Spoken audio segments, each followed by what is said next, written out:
Paul, how you doing? Hey, not too bad. Thanks. How are you doing? I am so ecstatic you're here. How's your day been so far? It's been busy. We've been doing a lot of press interviews for Kim's, and it's always so surreal when a new season is about to launch, and because we finished shooting it back in November, and there's a bit of a rest period, and then all of a sudden it ramps up again. It's like, oh yeah, yeah, yeah, we're premiering soon, so it's exciting and it's busy. And press is a little different this time around. Yeah, absolutely. Everything has gone virtual. Usually, like in the years past, I've actually, we drive from studio to studio, and we do all these different sort of live shows or do pre-tape segments. And yeah, it's like it turns into a super busy day. The biggest advantage of doing it all virtually is I don't have to wear pants, right? So here we go. So should I be asking you what you're wearing right now? Yeah, no, I've got I've got leg coverings on right now. It's cool. So when it comes to the technology front, have you been good with it, or have you needed like someone to hold your hand through a lot of it? Oh no, this has been like my best life in terms of like getting all these new gadgets and toys and stuff like that. I kind of lean that way anyways, much to my wife's chagrin. I've upgraded on all my mics, lights, cameras, soundboards. I've turned my little back sort of storage closet with my collectibles into like a mini recording studio. So when I do voice work, I've got a little sound booth in there. And yeah, I just thought if I'm going to be at home and and I have to work out of here, I want to be able to make it the best I can. And that's a lot of new skills that I had to learn, a lot of deep dives and YouTube channels to see which gear is the best. And it's been great because I've tried to make a lemon out of lemonades type thing. Right. I was gonna say, compared to some of your colleagues, I always find that you're the most well equipped. Like you've got the professional microphone, you've got the headset, you've got the look and the aesthetics in the background. So I got it personally from a guy that appreciates that sort of stuff. You've absolutely been killing it. Oh, thank you so much. Yeah. So Appa, I just called you Appa. See, this is just force of habit, Paul. It happens. I don't know if you remember, but this is our second encounter with one another. That's right. Go ahead. We met at Stormcrow Manor at the Black Lodge, right? Yeah, you absolutely warmed my heart. I love that you remembered because Yeah. I remember that night so vividly because I was with my videographer, right? The media team was there, we're covering it, and I looked at my videographer and we were all fanboying because it was you, and I was like, I want to say hi to him so bad, but I'm afraid he's not going to talk to me in the accent, and it's just going to throw everything off, and I'm just going to be thrown off women. I won't know how to react to it. So I find it's probably common where people talking, they're like, wait, you actually don't have an accent? Yeah, yeah. It surprises a lot of people, and it really sort of rocks the world, which is a huge compliment, really, if you think about it, because that means I'm doing my job well playing Appa. It's interesting though, like this sort of side effect of that is now everybody kind of, I feel like Marshall Mathers is Slim Shady, right? Like nobody wants Marshall anymore. They just want Slim Shady. And that's a huge compliment, but it's also this weird sort of after effect where it's like, they see me on another show and they go, oh, Appa's in this other show. It's not Paul the actor, it's Appa. It's Appa. In all these other shows. So it's like Appa's more real than I am sometimes. But I mean, what it means is people are really connecting with the character, and I'm doing my job. And so honestly, it's an odd thing sometimes for me, but it means I'm doing the right thing. And I really do appreciate it when people shout me out or they're excited whenever they see me, because as an actor, it's wonderful to have that kind of support. And there's a certain responsibility with an accent, right? Like you don't want to offend people that actually do have the Korean accent, Yeah, but at yeah. the same time, you want to have that authenticity that comes with it, right? Well, that's exactly it. And the voice that I use on the show, that's my Appa's voice. That's how he sounds. And he doesn't sound like everybody else's Appa. He sounds like my Appa, who, we immigrated to Canada back in 1972. We lived in London, Ontario, then Toronto, and we moved out west to Calgary. So he's got a very Canadian Korean accent, which will differ from somebody who like immigrated and lived in Texas, or lived in the West Coast or East Coast or Arkansas. There's going to be that influence of language on that accent, and so that's very specific to my Appa. That's who I know, and again, I try to stay as authentic and as real to that, because that's out of love, that's out of respect. That's my father's voice, but we need that air of authenticity, and the character, it fits because English is his second language, and just because he has an accent doesn't mean he's unintelligent. You know what I mean? Absolutely. And I think for the longest time, That's what people thought. They equated, oh, you don't sound normal to being less than intelligent, and that really, really isn't the case. Absolutely. All right, so Paul, we're here to celebrate the launch of season 5, obviously. Like, I want to selfishly believe we're here just to, shoot the shit and just talk, catch up with one another. But we're here to talk about the new season. Now, I've had a couple of IG lives, and what I've been doing is a speed round. So I'm going to put you in the hot seat right now, and I got a couple of questions for you. So are you ready? I'm ready. Awesome. All right, the first question. Of course, we got to talk about Toronto. What is the most underrated thing about Toronto? I think it's the diversity of restaurants and of nightlife and culture. Really, I think a lot of people look at Toronto. I mean, it is one of those the leading cities in Canada about that, but I don't think we quite get the credit that we do deserve of being so vast and so diverse in terms of that. You can go from end to end to all the different points of the city and find fantastic restaurants to eat at. And you can find culture everywhere. There are fantastic communities that are doing some great things and really, really being proud of it. So I think that would be the answer there. So I'm glad you said food, because over at BlogTO, you might notice we love food, and that's my next question. All right, so it's 9 p.m. You are starving. What are you ordering for takeout that isn't, McDonald's, Harvey's, and typical standard fast food? Oh my God, 9 a.m. Oh my, 9 p.m. PM, oh, 9 PM. Yeah, 9 a.m. I'm gonna have no. 9 a.m. See, I got family. No, sorry, I always do it again, man. I've been up for like several thousand hours, it feels like, and I'm just still waking up. 9 p.m. I'm a family guy. I've got kids at home. If it's just me and my wife, we order something else different. If it's just me, I go really nasty. But with family, we gotta keep it like sort of healthy and somewhat good. My boys have really taken a shine to lately. We've been eating there's a ramen place on Broadview called Ryu's Noodle House, and Yes. they're an authentic sort of ramen place, and everybody's got their special dish the special bowl of ramen and type that they like, and so we'll order for that. That's a nice big treat. It comes quick. The noodles are handmade. The broth is excellent. The shio or the shoyu, whatever you pick. And the toppings are great. My eldest, he especially likes the hard-boiled egg with the that's soaked in soy sauce. And for me, I love their pork blaster over there because it's just so flavorful and the pork is so tender. So we're ordering the ramen. Two things. I'm extremely hungry now. And two, this is a speed round. You're going into mad detail. And I love it, but I love it. I appreciate it. All right. So John, Janet, and I know Kimchi doesn't play your son, but he's like a kid on the TV show to you. I want you to put your dad hat, and I want you to share the most embarrassing story of the three. Of the characters or like the actual actors? The actual actors. Oh, okay. It can be a story or a fact. Yeah, no, what can I say? Embarrassing stuff. Man, I got so much dirt and they got so much dirt on me. I'm almost afraid to spill it. I don't know if it's embarrassing, but I know for Andrew, he's got not only a massive sneaker collection, everybody knows about that, but he is a WWE super freak. He has got a collection of belts, and I'm talking handcrafted, beautiful belts, fully like with the hand stitching and the metal and the stamping and the gold plating, like that. That's a serious addiction there. Like he's that, and he hasn't made that known yet, but he is a serious belt collector as well. So there's that for him. I've outed him now on Instagram Live on BlogTO. Andrea hates showing her face in public. She is a hoodie girl, and she'll put on a toque and put on a hoodie, and she's like a ninja. She likes to fade into the shadows and just sort of ghost things. It's amazing how she can just be so opposite from her character, where Janet's very outgoing and trying different things.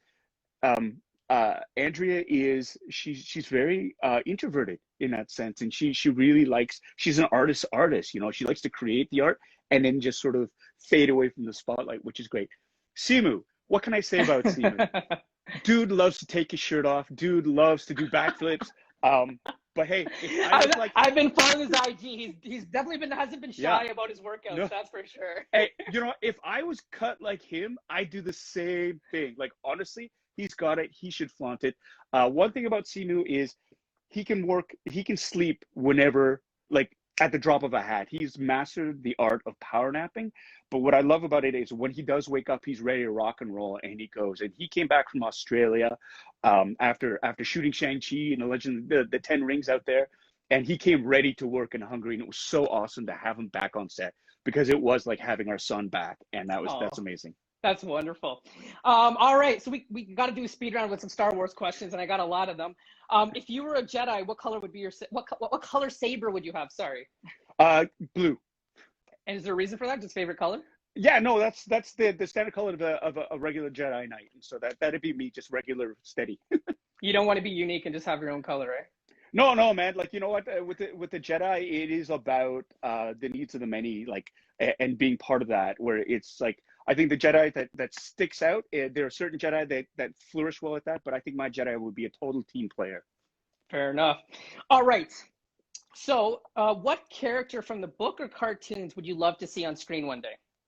And there's a Uh, million spin-offs, so you might just get it. yeah, yeah.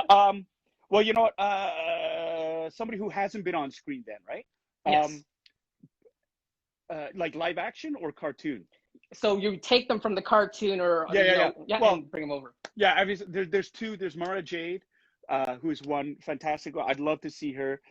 Dr. Afra is another one that I would love to see in live action, and of course, Grand Admiral Thrawn, like the biggest, baddest bad guy out there. So those are the top three I would pick. I was gonna say once we got Ahsoka, right, we knew that Yeah, the limits were endless, and yeah. it made a lot of people And happy.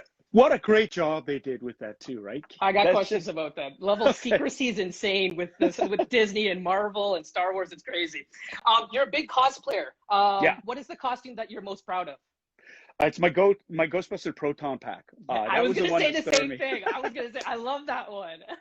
It's a labor of love. That was my first big sort of project where I had to I folded in electronics and sound with that as well. I didn't electrocute myself, which I was terrified of doing. It is a showstopper. I bring it out during conventions, and people just go "Wah!" because it is. They see the pack and they don't see me, which is great. So I get Right. to blend in and just sort of be anonymous for a few minutes at least. So you mentioned Simu is, going to be Shang-Chi, and you guys are now both under the Disney umbrella. So this is a two-part question. Have you bugged him yet to be a part of the Marvel universe? And if not, what is your dream role in the Marvel universe? Is there a show? Is there a character that you're particularly fond of? Oh wow, that's a great question. No, I have not bothered Simu about that because he's got enough people probably asking for walk-on roles or cameo parts, and that's something that honestly, as a friend, I want to give him a break from that. Um, in terms of actually being a character, I've always been partial to Spider-Man. He's one of my favorite characters.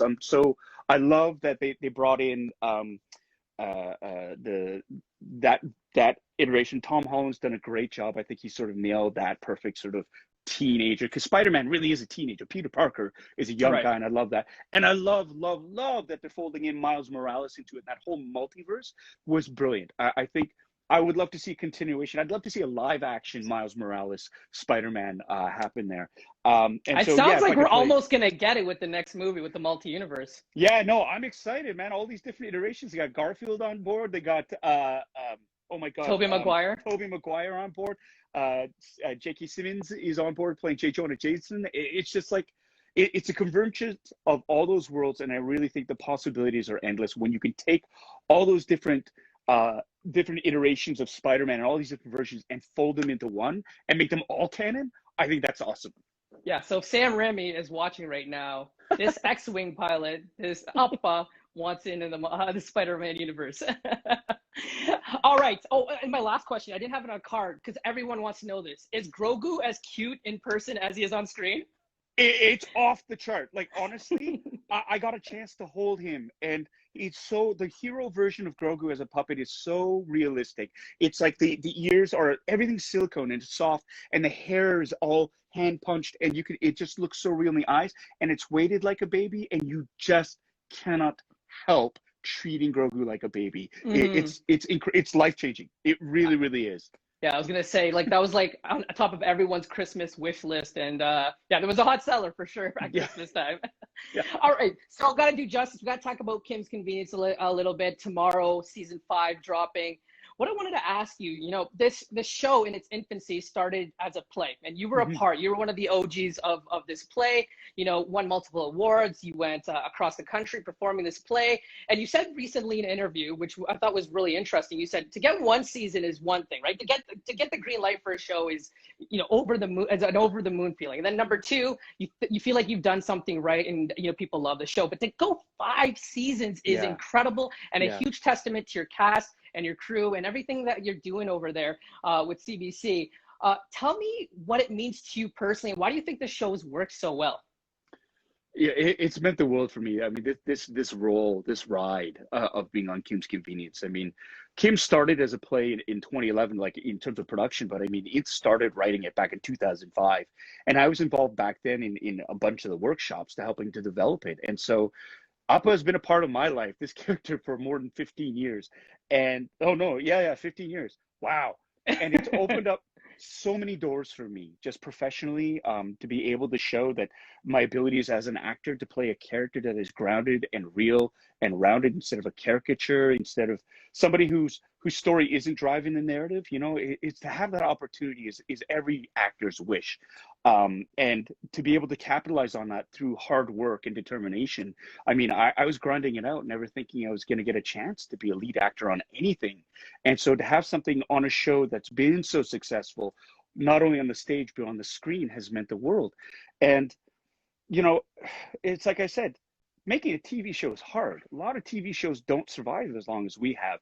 And so that's another blessing, is the fact that audiences still crave our show. We're still in season 5, we're still doing press for it. People are still excited. People are still discovering the show, which is fantastic. And so that just, it fills me with such gratitude, and such humility. And the fact that this has led to other work as well. I mean, The Mandalorian is a direct result of me doing well on Kim's Convenience. Dave Filoni, who's the executive producer on The Mandalorian, he's a fan of the show, and he wouldn't have seen it if it hadn't been made. And so it's a tip of the hat to like the idea that doing excellent work and giving a voice to communities that don't have that voice, where representation really, really does open a door for so many different possibilities and so many different people. Representation absolutely matters. And yeah, I believed it before, and I've doubled down on it now. Yeah, it's crazy the global success between you and Schitt's Creek, right? In the last Yeah, decade, it's insane, right? Like you get picked up by Netflix, you're in the Guardian, right? The New Yorker, like they're yeah. talking about you down in the States. Obviously, Schitt's Creek with all the success at the Emmys and completely sweeping over there. Like between you two, you guys have really put Canada on the map, and I think it's phenomenal the success you've been able to accumulate through it. Thanks. And it's such an honor to be mentioned in the same name as Schitt's Creek. Like, honestly, those guys absolutely crushed it and deserve every accolade they've received. So what was interesting was you guys filmed during this whole COVID situation. So Yeah. talk about what it was like filming in a pandemic. Was there any fear that, you guys would get delayed? I know Sim, had some delays over there in Australia shooting Hmm. Shang-Chi. So, you got to work with his schedule as well. And I'm Yeah. sure you had your own schedule with The Mandalorian. Did you ever lose any sort of hope that, you guys would get backlogged a little? No, I mean, we did get delayed. Our show, we usually start filming in May, and that got pushed a number of months. We didn't start shooting until September. Wow. And it was up in the air. It's like, well, are we going to be able to shoot under these conditions? And the producers deserve full credit, because they took the time to craft up a set of COVID protocols. And it was a living document that changed as more information, newer information about COVID came in. And these protocols were designed for one thing in mind: to keep us all safe and healthy. And when they were implemented, when we finally went to camera in September, we had to be tested. We had to follow the rules. They hired a COVID protocol officer to keep everybody sort of under supervision. And it was a testament to everybody working together to protect each other. Uh, Hmm. I never felt unsafe on the set of Kim's Convenience, never once. And it was a difficult time. I mean, shooting while you're wearing all this PPE, not being able to be close to anybody, having to do all these extra things on top of having to act, really, really sort of stretched us all to the limits. And same with the crew; they had to wear all that gear all day. I mean, and we all had to follow strict rules, not only on set, but also at home, because COVID doesn't care if you're at work or at home. If Hmm. you drop the ball at any of those places, it's going to get you, right? And so Right. that really, the idea that we did it for each other was something that carried us through. I'm so, so proud of that fact that we all were able to film season 5 under the most difficult of circumstances, and we did it. And that's an inspiration for me. I'm so proud of that. And I really wish that as a society as a whole, we could see that example and kind of go, you know what? If we do it for each other, we can get through this, and it's going to be a pain in the ass, and it's going to be hard, and we're all sick of it, but it'll be way shorter than if we fight against it and go, I don't want to wear a mask, or what's this for? I'm tired of this. COVID doesn't care if you're tired. COVID loves it if you're tired. COVID's, it finds those weaknesses, and we're only as strong as our weakest link. And so if we all sort of do it for each other, we can get through that. And I don't think it's too late to do that. Yeah, it's a real testament to your cast and crew, because if one drops, right, a couple drop, and then the whole thing is kind of a write-off, where you need everyone to kind of buy into this, right, and believe that this is going to work. Now, I got a question for you. I saw the little teaser that got dropped today. Does the pandemic and COVID play into the storyline? Oh, no, not Oh, whatsoever. okay. Yeah, Gotcha. no, it was, that was a conscious choice that the writers and the producers made, because, like I was saying before, COVID fatigue is real. And you see it, you look out the window, it's on the news, it's on your screens, it's everywhere. And we really wanted Kim's to kind of be that oasis, that sort of getaway place where you could just forget about COVID for a while, see a family that you love, and just have a laugh with them. There are plenty of shows that will incorporate COVID, and that's amazing, but we made the decision to not do that and to just sort of give everybody a bit of a break from it. Right. So I got to pivot a little bit to The Mandalorian, because you talked about the success of Kim's Convenience, really opened up that opportunity for you to be on the show. Now, I'll never forget, right? This is just a little bit of story time, but for me, what I did, I always woke up Friday morning. I wrote off my Friday morning, so I didn't even roll out of bed, because I'm lucky enough that I got television in my room, right? I literally turned it on. It was the first thing I did every morning. And I'll never forget, I'm watching it. And then when I saw you in that X-Wing, I literally had to pause the show, and I was like rubbing my eyes. I'm like, am I still got the sleep in my eyes? Like, is that actually Paul in the show? And now you talked about Deborah. Well, you actually didn't even mention Deborah, but Deborah and Dave, had a conversation about you. Said Dave was a huge fan of the show, a co-creator, helped John, putting this vision together. He's also your co-pilot on the show. A lot of people didn't pick up on that. Now, I want to know where you were, what you were eating, what you were wearing when you got that phone call to say, your dreams are going to come true and you're going to be on this show. It was during the Earth March back in September of 2018. No, 2019. And it was very odd, because that was an odd day, because the entire city shut down and we were out there, we were marching for our children's future, our future. And so it was very surreal to begin with. And then I get a call from my agent saying, hey, Lucasfilm called and they want to know what your availability is. And I was like, well, you're kidding me, right? And so it's just like, it happened so quickly after that. And it was just like, they're offering you a part. They're not, I don't have to audition for it. They use code names, so I had no idea. They said it's the part. If they're calling it the foodie pilot, and I had no idea what that meant. And that's weird, because the entire Star Wars story. To hear that, you're like, I don't recall that at all. Yeah, no, and that's the thing. And it was like, I know it's a new series, and they're coming up with new characters and whatnot. And I had no idea. Like, is he some kind of a food truck driver? Does he have this intergalactic sort of restaurant that he's driving around? And so I didn't know, but immediately I was like, yes, absolutely, 100 times, yes, I'll do it. And that sort of got the ball rolling there. And then, I texted Deb, and I'm like, what's going on? She's like, oh, are you great? It's going to be a great part. And so I was bugging my agent to ask her. I said, can you find out what the role is? Because I'd like to be able to prep for it. I want to know what I'm going to be doing. And she called back and said, apparently Jon Favreau and Dave Filoni, they like to tell the actors themselves what the role is. So they're going to call you. And I'm like, oh my God, this is crazy. They're going to call me? It's like, yeah. So expect a phone call from Jon Favreau. I'm like, yeah, okay, that's cool. And a few days later, I missed the call because I was eating KFC. No. Yeah. It was dinner time. And I wasn't like, I'm mowing down on KFC. We ordered KFC for dinner, and I was sort of handing it out to the kids and my wife. And I checked my phone just before I started, just to make sure and I'd missed a call. It was from Jon Favreau. I thought, oh my God, I've missed it because I'm eating Kentucky Fried Chicken. That's awesome.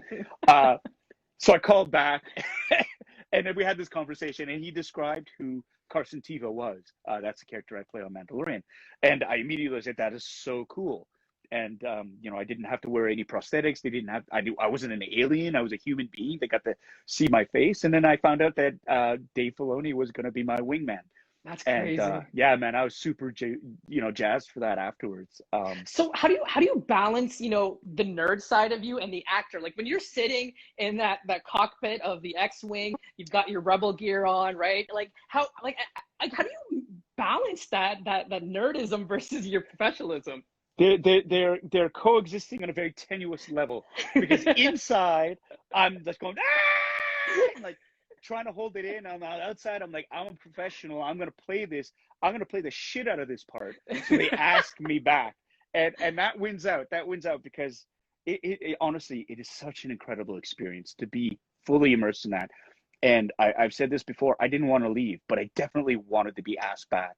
And the only way you get asked back is if you do a kick-ass job, and that was my goal. That was my accomplishment, because if even if I never got another chance, you don't want to leave anything on the table. You don't want to walk away going, oh, I shouldn't have been such an idiot and just gone, I should have really just focused in on the work. And so that kicks in into overdrive. And it's professional pride too, right? Like I want to go in there, I want to show them they did not make a mistake by That's casting like me talking to this you kid. right now. Like I want to run around in circles, but I'm No, keeping it calm, cool, and collected.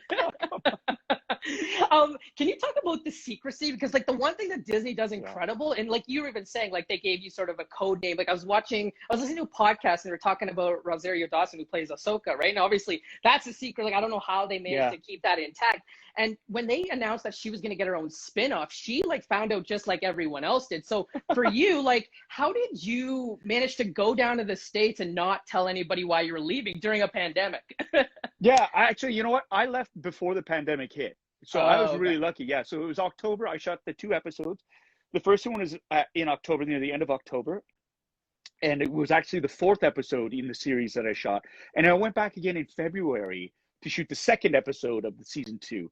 And that was like literally just before they dropped the hammer. We knew COVID was out and about. But it really was kind of this, oh no, it's overseas. It's not going to get to us. And if it does get to us, we've been through SARS, we've been through H1N1. What's the big deal? And so yeah, it was just like, knock on wood, I was lucky. I got in and out. It hadn't landed yet in North America. And so uh, it was really about trying to keep that a secret. And I almost blew it a couple of times. I mean, I had to tell obviously my kids why daddy was going away. But while I was in Los Angeles, I have friends who are in LA, and I had to go down. I had to get some paperwork done because, if you're working in the States, my first ever gig, and you're being paid, you need all this documentation, right? Like Hmm. it's not called a SIN number, it's a social security number and all these different things. So I was there and I stupidly tweeted, hey, I'm at an In-N-Out burger and I'm hungry. It's 10 Oh my o'clock. goodness. And a friend was like, hey, I'm in like, that's my neighborhood. Let's get together. I'm like, ah, ha, ha. And so it was cool because he was like, so what are you doing here? I was like, just general meetings, meet and greet. So that's hard, like having to lie to your friends about why you're there. But I'm just there it's for also, Comic-Con in San Diego. That's what I'm doing there. well, yeah, and it's that thing where it's like it's a tough thing to do, but you don't want to be the one to spoil the surprise, Hmm. and you do want to be asked back. And if you can't keep a secret, then they're never gonna hire you again, right? And I'm not like Mark Ruffalo who inadvertently blurts things out and still gets hired anyways, like, or Tom Holland is terrible for that as well. Right. I'm on that level in terms of I'm tempted to do that by accident, but it for whatever the grace of God, it doesn't. But it's a hard thing to do, is to keep quiet for like a year Right. about your involvement in something I, that you're just so geeked out about. I'm the worst with surprises, so I would bet like don't. I mean, if this friendship develops past this IG, don't tell me anything because I will blow it for you. Uh, Noted. I'm a bit of a student of acting. Like I love acting and I admire the process of film. What was so cool about this was the technology, right? Like normally it would be a blue screen, green screen, but they have Yeah. these LED screens. As an Yeah. actor, how much easier does that make your job? And how cool was it that you Oh, were actually able to take in the world that you were in? it's the difference of night and day, man. It's like when you have a high definition image that's projected all around you, you are completely immersed. And it's not like the old Epcot rides in the 80s or the 90s where you're like, oh, look, we're flying around Like and the those thing is old moving. James Bond movies. Exactly. And so it's totally immersive and believable, and it's there. Like when I'm shooting that scene in the X-Wing where I'm chasing the Razor Crest through that atmosphere, like stuff's going, like the clouds are moving, and you feel, even though the cockpit isn't moving, you feel like you're going. So it makes it so much easier to just sort of play that character and play that situation. And gone are the days of like you're acting to a tennis ball on a stick, right? It's just, it's there. It just aids the entire process of acting, Hmm. and it's so much fun too. Like honestly, being able to do that is so much more uh like living your dreams and your fantasies come true than just like something that's completely blank.